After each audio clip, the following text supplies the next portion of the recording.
Hello everyone, कैसे हैं आप सभी लोग। तो आज सुबह मैंने एक पोस्ट डाली थी, कम्युनिटी पोस्ट, जिसमें मैंने एक क्वेश्चन दिया था आपको करने के लिए। तो काफी लोगों ने उसको अटेम्प्ट किया, लेकिन कमेंट्स जो आए उनको पढ़ के मुझे लगा कि इसका हमें एक शॉर्ट वीडियो तो बनाना ही चाहिए, क्योंकि बहुत सारे स्टूडेंट वहां पर कंफ्यूज थे कि what is the correct answer of the sentence.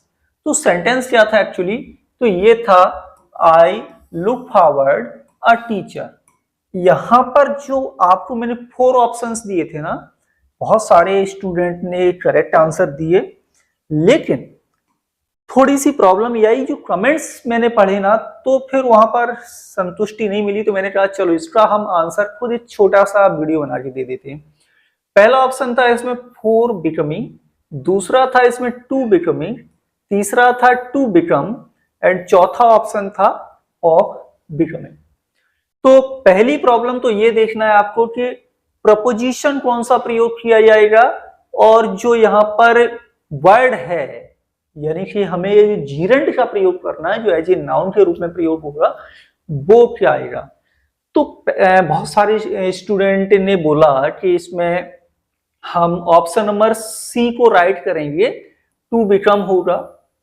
ठीक है, कुछ लोगों ने कहा कि सर एक्सप्लेनेशन भी साथ में होना चाहिए। तो अब ये एक्सप्लेनेशन यदि मैं उसी के साथ में लगा दूंगा, फिर तो आप तुरंत सारी चीजें देख के आपका उतना माइंड काम नहीं करेगा। आप थोड़ी सी मेहनत आपको भी करनी चाहिए कि जो राइट आंसर आ रहा है, यदि मेरा वो नहीं है तो फिर हम बुक्स में उसको सर्च करें।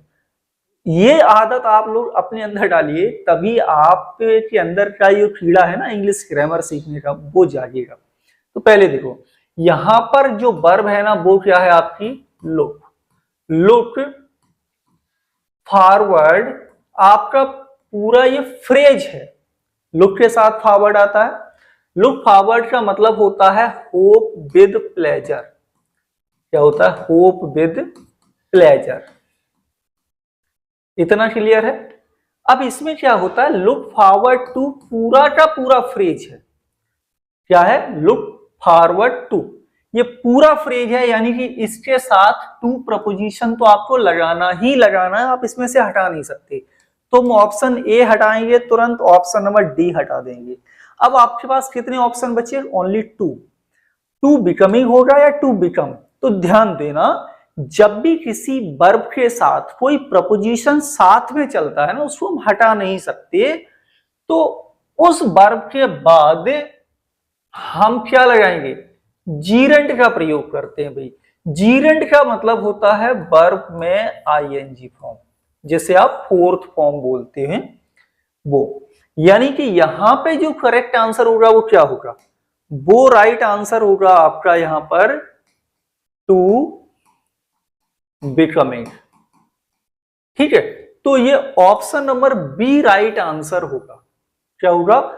इस सेंटेंस का ऑप्शन नंबर बी होगा। और ऐसे कई सारे वर्ड्स हैं जिनके साथ प्रपोजिशन आएगा ही आएगा, जैसे लिसन के साथ टू आता है। उसके बाद भी यदि हम कोई वर्ब यूज करना चाहते हैं लिसन टू के बाद, तो फिर आपको वहां पर जीरेंट फॉर्म ही यूज करना पड़ेगा। ठीक है, तो इन छोटी छोटी चीजों को आप, और यही नहीं, कई सारे एडजेक्टिव्स हैं, कई सारे नाउन हैं, इनके बाद भी आप जीरेंट का ही प्रयोग करते हैं। जैसे मैं ये कहूं, आई एम टायर्ड। अब टायर्ड के बाद प्रपोजिशन कौन सा आता है? फिक्स, टायर्ड ऑफ, है ना। आई एम टायर्ड ऑफ, किससे थक गया हूं? टीचिंग करते हुए। तो क्या लिखेंगे? टीच वर्ब है, लेकिन लिखेंगे क्या? टीचिंग। तो इन द सेम वे ये जो टू है ना, हालांकि मैं मानता हूं कि आप लोग सोच रहे होंगे टू के साथ तो वर्ब की फर्स्ट फॉर्म यानी इन्फिनेटिव फॉर्म लगाते हैं। बिल्कुल लगाते हैं, लेकिन ये टू वर्ब के साथ नहीं जुड़ा है, ये टू इस वर्ब के साथ जुड़ा है, बिकम के साथ नहीं जुड़ा है, लुक फॉरवर्ड के साथ जुड़ता है। तो उसके बाद आपको जीरेंट ही लिखना पड़ेगा। क्लियर हो गया? तो ऑप्शन बी आपका राइट है। इस सेंटेंस में कंफ्यूज नहीं होना है। क्लियर? Okay, thank you.